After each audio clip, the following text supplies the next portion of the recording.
Updates લેતા રહીશું। તો ગુજરાતની રાજનીતિના સૌથી મોટા સમાચાર સામે આવી રહ્યા છે। ઝી 24 કલાક પર એક્સક્લુઝિવ માહિતી મળી રહી છે। 3 ટર્મથી ચૂંટણી લડતા પ્રતિનિધિઓને ભાજપ ટિકિટ નહીં આપે। ભાજપ એક પરિવાર એક હોદ્દાનો નિયમ અપનાવશે।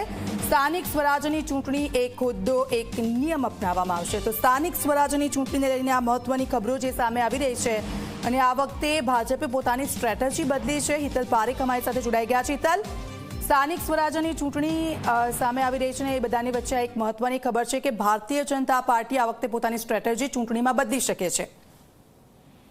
જી દીક્ષિતા, ચોક્કસ એવું કહી શકાય કે જે પ્રકારે સ્થાનિક સ્વરાજ્યની ચૂંટણી એ 2027 વિધાનસભાની ચૂંટણીનું લીટમસ ટેસ્ટ ગણાશે એ પ્રકારનું વાતાવરણ ગુજરાતમાં સર્જાયું છે। ત્યારે ભાજપે પોતાની રણનીતિ બદલી છે અને વધારેમાં વધારે કાર્યકર્તાઓને સમાવેશ કરી શકાય એવા પ્રકારના નિયમો ભાજપ બનાવીને ઉમેદવારની પસંદગી પ્રક્રિયા હાથ ધરશે એ પ્રકારે સૂત્રો તરફથી માહિતી મળી રહી છે। સ્વાભાવિક છે કે ભાજપના પ્રદેશ પ્રમુખ જગદીશ વિશ્વકર્મા આવ્યા છે અને ત્યાર પછી નવી રણનીતિ સાથે આ ચૂંટણી લડાશે।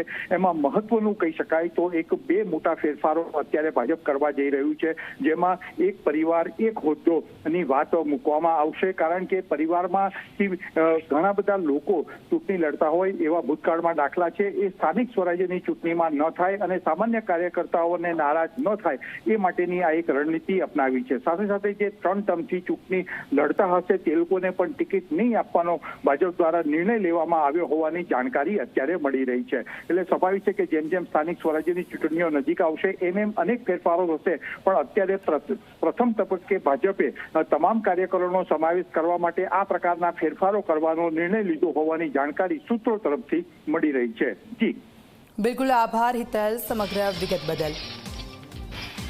તો સ્થાનિક સ્વરાજ્યની ચૂંટણી નજીક આવી રહી છે તે પહેલા જ ઉમેદવારોની પસંદગી પ્રક્રિયા ભાજપે બિન સત્તાવાર રીતે શરૂ કરી છે।